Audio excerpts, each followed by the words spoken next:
bell rings again soon. No child wants to feel like the odd one out. Classrooms can feel like a place of isolation and anxiety, but they can also be a sanctuary where kids can form bonds that last a lifetime. We're joined now by author Jim Price, who is here to share how he teaches parents and how parents can help cultivate connections in the classroom. Welcome. Thank you. Blessed to be here. So happy to be here and be able to share. Yeah, we know you battled the LA traffic, so Yes, that's no easy feat.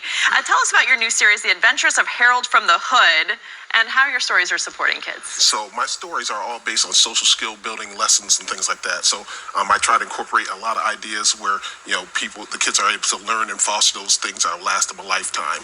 So like, for example, a lot of my things are social interactive things, and it also touches upon a lot of things like diversity and inclusion and things of that nature. I think it's so important when you have those elements, and I also touch upon the importance of exercise, the importance of healthy eating habits, social interactive skills that they can utilize within the classroom settings as well. Yeah, it's kind of a holistic approach to wellness and things that often get overlooked, especially with social media. I know kids are having a really hard time, and you must see a lot of their personal stories. So what are ways for teachers and parents to kind of cultivate community and foster that connection? I mean, one of the things is peer-to-peer interaction. So when you have peers interacting with each other, whether it's through sports or just having group discussions and things like that, or having them join a book group, those are elements that bring students together so they can learn more about each other and foster that connection in the classroom.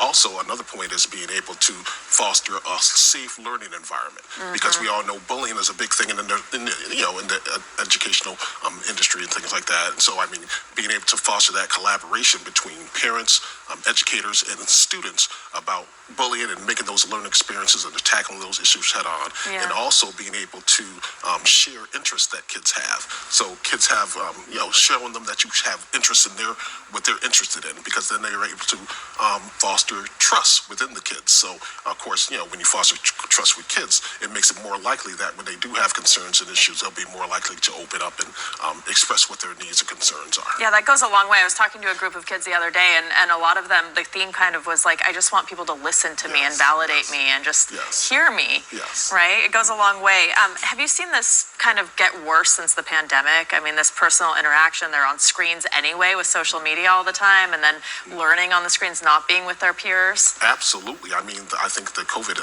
pandemic actually fostered a lot of that too. And even now, as time has gone by, you still see students who are still adjusting to that actual reintroduction into the classroom, integrating it back into the classroom, utilizing social skills and things that they need, since there's been such a disconnect during the pandemic and things. So I think there's still students that struggle with that. And I mean, parents and educators, we all, collaboratively try to make it smooth and understanding for kids to know that they're safe and able to, prosper in their academic environment. A lot of work to be done. I got to let you go, but before you go, you're going to be part of a very special event throughout LA. Tell us about that. Yes, so it's going to be an event about building culture within the classroom setting. I'm going to be joined with a panel of award-winning authors, children's book authors, Jeanette.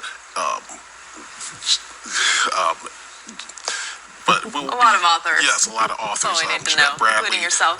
Janine Letfirth, and so we'll be having a lot of, and we're going to be also doing Q&As and things like that during that event. And that's also at Barnes & Noble. Yeah, so we're going to be signing books. I have a book signing afterwards as well. So, I mean, it's going to be a great event for educators, parents, and families. And maybe you can get some of the Swifties to join you, the Taylor Swift fans, because everyone's gathering for that. Thank you so much for being here, and it's a really important message to remind people of. We appreciate your time today, and the event is this Saturday at Barnes & Noble at the Grove. For more information on how to reserve your seats, you can go to kcalnews.com and click Seen on TV.